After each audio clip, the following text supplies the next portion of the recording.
dihalangi oleh orang Quraisy. Apa kata mereka? Kalian Muhammad dan pengikut Muhammad dilarang berhaji tahun ini. Itu aturan mereka yang pertama. Aturan yang kedua, kalian boleh melakukan haji tidak tahun ini tapi tahun depan. Itu pun cuma 3 hari. Setelah 3 hari kalian harus keluar dari kota Makkah. Itu pun dengan syarat kalian masuk kota Makkah tanpa senjata. Ini apa sih ya? Ini kalau orang biasa, kalau orang punya punya sifat maskulin yang kurang seimbang, pasti emosi. Ini namanya zalim. Pasti Umar ya. Umar ini yang punya sifat maskulinnya lebih dominan. Wah, kita direndahkan. Kita nggak bisa. Ayo kita perang aja. Artinya apa? Umar responsif. Keburukan dibalas dengan hal yang sama. Apakah itu dilarang? Tidak dilarang ya, tapi kadang-kadang efeknya nanti kurang bagus. Baru boleh haji tahun depan, padahal saat ini sudah hadir ya. Bayangin teman-teman kalau pergi umroh, haji tiba-tiba nggak boleh tawaf, nggak boleh masuk Masjidil Haram. Kira-kira teman-teman apa reaksinya? Pasti gimana? Kira-kira reaksinya seperti apa? Sudah keluarkan seluruh harta, sudah bayar mahal, perjalanannya jauh kan? Udah capek luar biasa, tapi dengan sangat santuinya orang-orang yang zalim mengatakan kalian dilarang masuk ke Makkah. Ini kan pasti kesel banget. Puncak kesel ya. Apalagi persyaratannya kamu boleh balik tahun depan. Itu pun kalian boleh tinggal di Mekah hanya 3 hari. Itu pun kalian masuk tanpa senjata. Dan persyaratan yang paling berat adalah ketika ada orang kafir Mekah yang masuk Islam, harus kalian kembalikan. Tapi sebaliknya, jika ada orang Madinah yang murtad kembali kafir, kalian kalian harus berikan kepada kami. Artinya apa? Ini zalim luar biasa, tingkat berat. Giliran ada orang masuk Islam harus dikembalikan ke orang kafir. Giliran orang kafir yang masuk Islam nggak boleh. Intinya seperti itu. Jadi Rasul mengambil sifat sakinah, santai. Ya, Rasul berusaha mendinginkan, Rasul berusaha menenangkan para sahabatnya yang kesel berat ya. Para sahabatnya kalau diajak angkat senjata siap banget, tapi itu bukan jalan yang diambil Rasulullah Shallallahu Alaihi Wasallam. Ya udah, nggak apa-apa, tahun ini kita balik. Intinya kita terima seluruh persyaratan-persyaratan yang memang menyulitkan. Kenapa Rasul mengambil keputusan seperti ini? Karena Rasul masih melihat adanya kebaikan dari sifat kelembutan. Jadi kalau kita angkat senjata nanti hasilnya tumpah darah. Jadi ini sifat Rasul, selalu menghindarkan perselisihan, selalu menghindarkan kerusakan, selalu menghindarkan keburukan. Gimana caranya biar dakwah tetap jalan. Nah, ini kalau contoh di lingkungan dakwah ya. Coba kita menuju ke contoh di lingkungan rumah tangga. Banyak sekali hal-hal yang seorang istri, seorang ibu, kadang-kadang dia sering kehilangan sakinah karena kesal.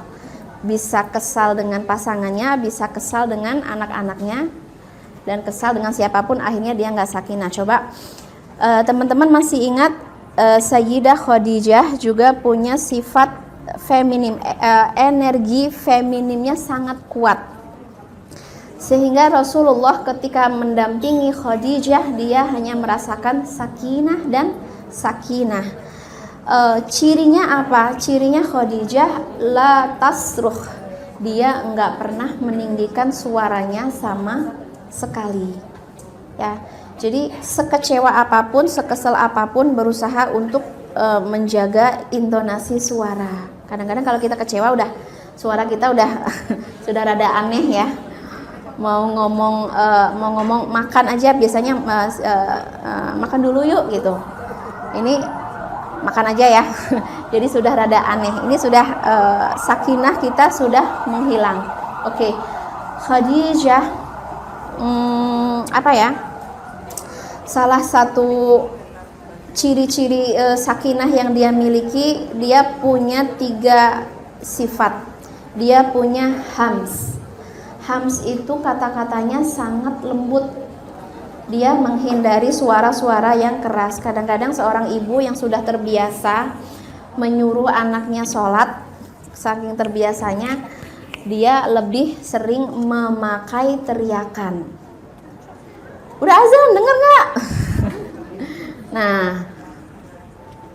atau pokoknya teriakan-teriakan yang anak di mana, kita di mana. Nah, ibu yang baik dia tidak memakai teriakan, tapi dia memakai hams, kata-kata yang lembut. Kalau memang anaknya rada jauh, dia nggak berteriak, dia mendekat dan ngebisikin, udah azan, sholat yuk. Sampai ke suami juga gitu. Masa suami yang ngajakin sholat perempuan gitu kan, rada kesel mungkin ya. Tapi pertahankan kita punya sakinah. Ya, sakinah santuy. Oh, mungkin lagi capek. Oh, mungkin lagi futur. Oh, mungkin imannya memang lagi down gitu kan ya. Jadi kitanya yang harus sabar. Hams, berikan ucapan yang lembut. Jangan seperti petir. Kebanyakan ibu-ibu lebih sering menjadi petir daripada menjadi hujan. Padahal yang menumbuhkan tanaman itu menjadi bagus, sehat, kuat, petir atau hujan? Hujan ya.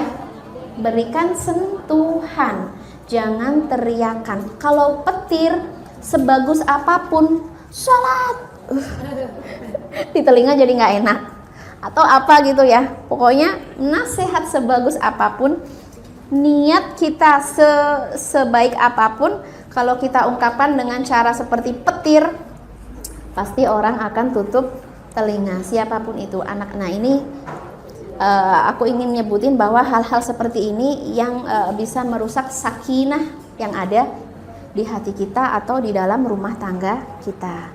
Hams, fitrah perempuan, energi perempuan adalah kelembutan. Bisa kita baca lewat ketika dia berucap, memberi nasihat kepada keluarganya. Berikutnya lams. Lams itu sentuhan, lebih banyak menyentuh. Kayak tadi ya aku bilang, misalnya waktunya sholat, jangan berteriak, dekati, pegang, sholat yuk. Waktunya makan yuk, mandi yuk. Nah ini perempuan, benar-benar real perempuan. Tapi kalau yang sholat nggak, mandi nggak, penuh dengan ancaman, penuh dengan jadi ini rumah penuh dengan ini polisi atau ibuku ya gitu, kok nakutin banget gitu ya. Hams, lams, berikan banyak sentuhan, itu bakal lebih mengena di anak-anak kita ketika kita memberikan nasihat. Misalnya ya, tiba-tiba aku peluk anak aku, Yahya, kemudian di telinganya sangat lembut sebutin I love you sayang. Wah, itu langsung I love you Mi. Semoga abang ganteng. Dia bilang semoga Umi cantik ya. Jadi langsung energi positif kita langsung langsung keluar gitu dari kita ke dia, terus dia langsung ke kita lagi. Jadi kalau kita terbiasa teriakan, anak juga akan berteriak. Kalau kita terbiasa mencela, apalagi ya, ini udah nggak ada nih yang dengar azan nih, udah nggak ada nih. Ini kan kayak ya mungkin anak akan berangkat ke masjid, tapi mungkin hatinya gitu kan. Makanya berat buat seorang anak untuk tidak mengatakan uf, wala taqul lahuma uf. Jangan ucapkan uf kepada orang tuamu. Uf itu gitu. Kenapa? Karena keseringan seorang ibu bikin atau seorang ayah bikin anaknya jengkel. Caranya apa tadi? Lams, berikan banyak sentuhan. Memang rada butuh energi ya, tapi itu insya Allah energi kita akan jadi wakaf terbaik untuk kehidupan anak-anak kita. Rasulullah Shallallahu Alaihi Wasallam ketika datang ke rumah Sayyidah Fatimah waktu itu lagi butuh pembantu dan Rasul lagi dapat tawanan hasil perang sangat banyak budak-budak yang bisa dipakai untuk pembantu Fatimah. Tapi Rasul nggak bisa ngasih pembantu kepada Fatimah karena si budak-budak ini mau dipakai oleh Rasul, mau dijual ya, atau dipakai untuk maslahat-maslahat umat yang lebih umum. Artinya Fatimah sudah capek, sudah lelah, tangan bengkak, kedinginan, mau dikasih kabar buruk, nggak dikasih pembantu, nggak dikasih pelayan. Akhirnya Rasul dengan sangat lembut ya, ucapan sangat lembut, hams ya, nggak marah-marah, nggak bilang kamu tuh anak Nabi ya, jangan manja. Rasul bukan tipe pencela. Dia mengucapkan, ya Fatimah, maukah aku berikan sesuatu yang lebih baik dari pembantu? Sambil Rasul memegang lams tadi ya, sambil ada sentuhan. Memberikan nasihat itu harus pakai sentuhan ke anak maupun ke suami. Sebaiknya seperti itu. Jadi biar ngerti bahwa kita ini sayang sama dia. Hal-hal seperti ini bisa meningkatkan sakinah di dalam keluarga. Oke? Apa yang diucapkan Rasul? Maukah aku berikan sesuatu yang lebih baik dari seorang pembantu? Sambil menyentuh ujung kaki Fatimah. Kondisinya waktu itu karena Fatimah miskin ya, bahkan selimutnya pun ukurannya sangat pendek. Ketika itu Fatimah sama Ali bersandar di kasur berdua gitu kan, pakai selimut berdua. Itu selimut kalau ditarik ke atas kakinya kelihatan. Kalau diturunin yang atas nggak ketutup. Jadi waktu itu dilihat selimutnya ditarik ke atas, jadi kakinya kelihatan, dipeganglah. Jadi Rasul sayang banget sama Fatimah, nggak tega mau bilang nggak dikasih pembantu, itu nggak tega. Tapi kenyataannya Rasul nggak bisa ngasih pembantu, ini kan mengecewakan ya. Tapi Rasul hibur Fatimah. Sebenarnya Fatimah nggak kecewa banget sih, tapi ini pelajaran buat kita adalah kalau kita ingin menyampaikan sesuatu yang kadang-kadang orang nggak terima, butuh treatment. Treatmentnya apa? Hams tadi, ucapan yang bagus ya, yang lembut, kemudian dengan sentuhan supaya reaksi dia nggak ada amarah, karena yang akan kita sampaikan ini sesuatu yang mungkin ada berat buat dia. Oke, disentuh dan Rasul mengucapkan sebelum tidur bacalah subhanallah 33 kali, alhamdulillah 33 kali, Allahu Akbar 34 kali, total 100 kali. Itu lebih baik dari seorang pembantu. Mungkin kita marah ya, hello, pembantu gak dikasih, disuruh zikir. Tapi alhamdulillah keluarga Rasul adalah keluarga yang penuh iman dan benar. Subhanallah, alhamdulillah, Allahu Akbar ini bisa meringankan kehidupan yang berat, bisa melapangkan kehidupan yang sempit, bisa menghapus kelelahan, rasa yang sangat capek. Dan benar ya, salah satu yang bikin kita gampang capek itu karena kita kurang sakinah. Karena kita kurang sakinah jadi gampang lelah. Tapi kalau orang sakinah, selelah apapun, secapek apapun, dia nggak ngerasa lemah. Makanya sakinah ini bisa jadi senjata yang paling kuat, bisa jadi kekuatan yang paling ampuh untuk menghadapi musuh seberat apapun. Legenda tabut yang dimiliki oleh keluarga Musa, jadi siapapun yang ngedapetin tabutnya Musa, dia pasti bisa mengalahkan musuh seberat apapun. Isi tabut itu apa? Bukan pedang. Isi tabut itu bukan bom, bukan apa. Isi tabut itu sakinah. Jadi sakinah ini bisa kita pakai untuk menghadapi situasi seberat apapun. Oke. Jadi tadi ya, biar kita bisa ngedapetin sakinah, hams, lams, dan nazra. Nazra itu cara memandang penuh kasih sayang.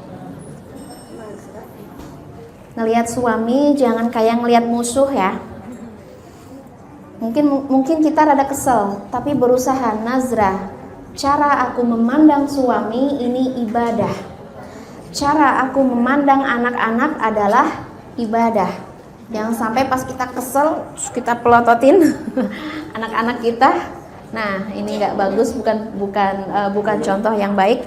Jadi kalau memang kita dalam kondisi dalam amarah, jangan ungkapkan lewat tangan kita, lisan kita, apalagi mata kita. Jadi mending kita undur diri dulu ya kalau memang dalam kondisi amarah. Kenapa? Karena makin kita menjauh dari kondisi sakinah. Oke. Nah, gimana cara ngedapetin itu? Tadi kan cara-cara secara ikhtiar kita. Dari lisannya, dari mata, dari ucapan. Kemudian teman-teman yang dirahmati Allah, ternyata baik hati maupun rumah kita itu selalu ada tamu. Teman-teman yang rumahnya banyak tamu angkat tangan. Sering banyak tamu. Tamu apaan? Tamu saudara gitu kan. Oke, tamu saudara. Yang lain ada tamu apa lagi? Tamu anak-anak. Oh, jadi tempat ini ya playgroup scam. Tamu anak-anak, tamu saudara. Yang lain? Ada tamu apa lagi? Tamu tempat curhat. Baiklah, keren ya. Bagus. Jadi setiap rumah kita pasti banyak sekali tamu dengan hajat masing-masing. Itu tamu fisik ya. Tamu dari jenis manusia pasti datang, dan ternyata kenapa? Yang datang sepuh semua dan curhat semua. Masya Allah. Keren ya. Nah, alhamdulillah, berarti pasti ada daya tarik. Kenapa yang datang pada curhat? Berarti ada daya tarik. Kenapa yang datang anak kecil? Berarti kan ada daya tarik ya, semua anak kecil seneng. Kenapa saudara pada datang? Berarti ada daya tarik. Nah, ini penting banget, ternyata rumah kita ini enggak sepi dari tamu, dari jenis manusia, dari yang abstrak maupun yang non abstrak. Maksudnya ya, tamu manusia dan non manusia. Yang non manusia ini kemungkinannya cuma 2. Ya, kalau di dalam rumah kita isi dengan zikrullah, membaca Al-Quran, banyak berdoa, kita pakai sujud, ruku, kita pakai murotal, kita pakai hal-hal yang penuh dengan ketaatan, insya Allah yang akan berkunjung ke rumah kita adalah para malaikat. Bukan hanya bocah kecil, bukan hanya orang-orang yang curhat, bukan hanya saudara, tapi para malaikat pun senang berkunjung ke rumah kita. Dan para malaikat ini tidak berkunjung dan tidak turun ke dalam rumah kita kecuali membawa sakinah. Jadi teman-teman yang dirahmati Allah, kalau pengen sakinah, undanglah malaikat pembawa sakinah. Caranya gimana? Ala bidzikrillah tatmainnul qulub. Hidupkan rumah kita dengan ketaatan, dengan zikir, dengan ibadah, dengan saum, dengan semua ketaatan. Makanya rumah itu apapun yang terjadi pasti sakinah. Kenapa? Karena yang turun, yang suka nongki-nongki di situ adalah para malaikat pembawa sakinah. Qul hal unabbiukum ala man tanazzalat bihi syayatin tanazzalat ala kulli affakin athim. Maukah aku beritahu ada tamu-tamu yang seneng banget ya, ala man tanazzalat bihi syayatin. Tamu-tamu ini dari jenis syaiton, seneng banget nongki di lingkungan yang disukai oleh syaiton. Lingkungannya seperti apa? Tanazzalat bihi syayatin tanazzalat ala kulli affak. Setan ini dari yang ya tadi ya, kebalikannya, setan ini bakal masuk ke rumah kita. Kalau setan masuk, gak mungkin bersatu antara setan dan malaikat. Pasti ada yang pergi. Yang mana nih yang bakal jadi tamu kita? Malaikatkah atau syaitonkah? Ternyata syaitan ini seneng banget dengan tipe-tipe afak. Afak itu orang yang banyak dosa. Pokoknya ada satu dosa, berarti kita mengusir malaikat dan mendatangkan tamu syaitan. Dan inilah penyebab tidak ada sakinah di dalam hati kita. Dosanya apa aja? Dosa bisa apa aja ya? Misalnya juniper. Apa itu juniper? Julid, nyinyir, baper. Ini semua jenis dosa. Julid, ada orang bahagia kita sengsara, ada orang dapat nikmat kita rusuh, rudet. Ini namanya julid. Nyinyir, nggak tahan ya, karena di hati dia ada dengki atau di hati dia ada sombong, jadi dia seneng nyinyirin orang. Halah gitu doang gitu kan. Pokoknya dia paling pinter nyinyirin orang. Nyinyirin orang tuh apa sih? Selalu mudah menemukan aib orang. Kalau dia gimana? Wah, dia mah bla bla bla bla bla bla bla 10. Kalau dia tahu nggak? Dia tuh gini. Kalau dia jadi dapat semua keburukan orang. Padahal belum pernah kenal. Nah, kalau yang itu, tahu nggak? Dia itu alisnya nggak rata. Baiklah. Ya, ini negatif thinking terus. Ini orang tipe-tipe seperti ini yang akan disenangi oleh syaitan, sehingga hidup orang seperti ini akan jauh dari sakinah. Boro-boro ya aib orang yang sangat dikenal dia hafal, orang yang baru kenal pun dia tahu aibnya. Beda dengan orang yang positive thinking ya, seperti yang diajarkan oleh Khadijah nanti ya. Khadijah ini tipe orang yang benar-benar bisa lupa dengan aib orang, aib suaminya. Dan memang Rasulullah memang nggak punya aib ya. Dan Khadijah bisa sangat mudah menemukan kelebihan, kebaikan suaminya. Jadi teman-teman yang dirahmati Allah, tanazzalat ala kulli afakin athim. Setan ini senang banget turun nongki di hati orang yang afak, yang banyak dosa, pendusta, yang suka tebar hoax. Kesana kemari tebar hoax. Hoaxnya bisa karena dia dengki, bisa karena memang dia seneng apaan sih ada kabar apa, oh gitu, padahal kabarnya bisa benar dan bisa salah. Memang dia tipe orang yang nggak tahan ngebicarain hal-hal yang buruk. Nah, yang punya hati seperti ini bakal jauh dari sakinah, karena sakinah hanya turun bersama para malaikat, dan malaikat hanya mencintai hambanya yang mengucapkan subhanallah. Satu tasbih sakinah turun, alhamdulillah sakinah turun, Allahu akbar sakinah turun. Membaca surat Al-Ikhlas, qul huwallahu ahad, sakinah turun. Allahu somad, sakinah turun lagi. Semakin dalam lagi, baca sampai 1 juz, dan malaikat enggak akan meninggalkan majelis kita sampai kita menutup mushaf kita, dan malaikat tidak akan meninggalkan diri kita sampai kita sudah pokoknya sampai ada banyak sekali kisah ya yang curhat ke Rasul, ya Rasulullah, semalam pas aku baca Al-Quran tiba-tiba ya Rasulullah banyak sekali ada cahaya terang, dan pas aku diem cahaya itu hilang. Apa itu ya Rasulullah? Setankah yang ikut nongki? Enggak, itu para malaikat as-sakinah turun membawa sakinah ketika kamu membaca Al-Quran. Ketika kamu teruskan membaca Al-Quran, karena kan semalam dihentikan ya, coba kalau kamu terusin, kamu baca lagi, maka seluruh kota Madinah akan diterangi oleh cahaya malaikat. Jadi sumber sakinah kita enggak jauh-jauh. Bacalah Al-Quran, perbanyaklah zikrullah, perbanyaklah bersyukur kepada Allah, Masya Allah ya, luar biasa. Kenapa Rasulullah Shallallahu Alaihi Wasallam bisa menghadapi hal terberat tanpa merasa berat? Karena hatinya santuy, wales. Kenapa Rasulullah kehidupannya sangat sempit tapi nggak ngerasa sempit? Karena Allah lapangkan lewat sakinah. As-sakinah, as-sakinah, sakinah ini bukannya dibutuhin dalam rumah tangga. Yang masih jomblo fisabilillah juga butuh sakinah.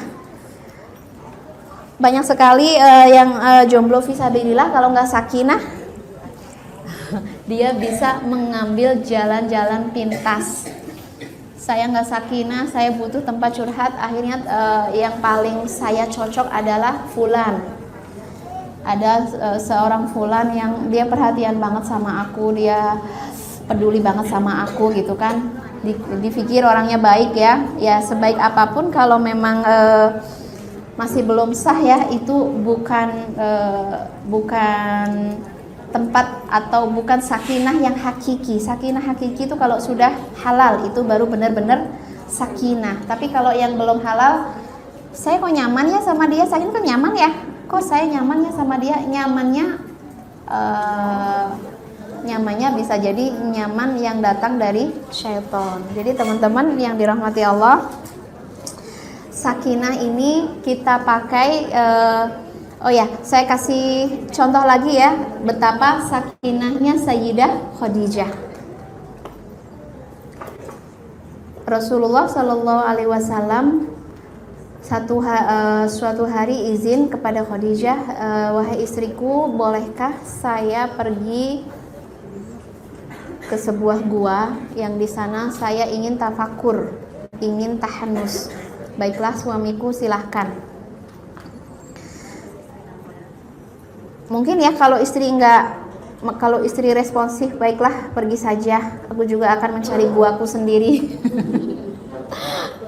Padahal ya yang namanya manusia, meskipun suami kita, dia butuh ruang untuk menyendiri. Kadang-kadang kalau kita tersinggung, oh baiklah kamu butuh menyendiri, kamu nggak butuh aku, baiklah. Nah ini tipe yang responsif. Yang tadi aku bilang ya, jangan sampai kita menjadi responsif karena itu akan mengusir sakinah. Baiklah suami, kalau itu memang baik silahkan pergi. Setiap malam ya, hampir setiap malam Rasulullah absen, nggak bersama Khadijah. Seminggu 2 minggu, sebulan 2 bulan. Mungkin kalau istri yang gak sakinah ya, istri yang apalagi gampang tersinggung ya, oh kamu udah gak cinta lagi sama aku, kok kamu meninggalkan aku, bisa gitu ya, oh kamu bla bla bla gitu, jadi tersinggung. Akhirnya suatu hari Rasulullah pulang, sudah berminggu-minggu malam-malam beliau tidak bersama Khadijah, dan Khadijah tidak marah, Khadijah tidak tersinggung. Dan tiba-tiba Rasulullah mengucapkan zammiluni, zammiluni. Udah lama gak ketemu, ujuk-ujuk suami pulang bawa masalah. Coba ibu-ibu bayangkan, udah lama gak ketemu, ujuk-ujuk pulang bawa masalah. Zammiluni, zammiluni. Selimuti aku wahai Khadijah, selimuti aku. Aku melihat ada sesuatu yang sangat besar. Ketika aku lari, dia terus mengejar aku. Ketika aku lihat dari timur sampai barat, sayapnya memenuhi langit timur dan barat. Aku nggak tahu itu apa. Terus dia kejar aku, terus aku di dalam gua, dia peluk sangat erat. Dan dia mengucapkan Iqra, baca. Aku sangat kesakitan, engap dan mengucapkan Ma ana biqari, aku nggak bisa baca.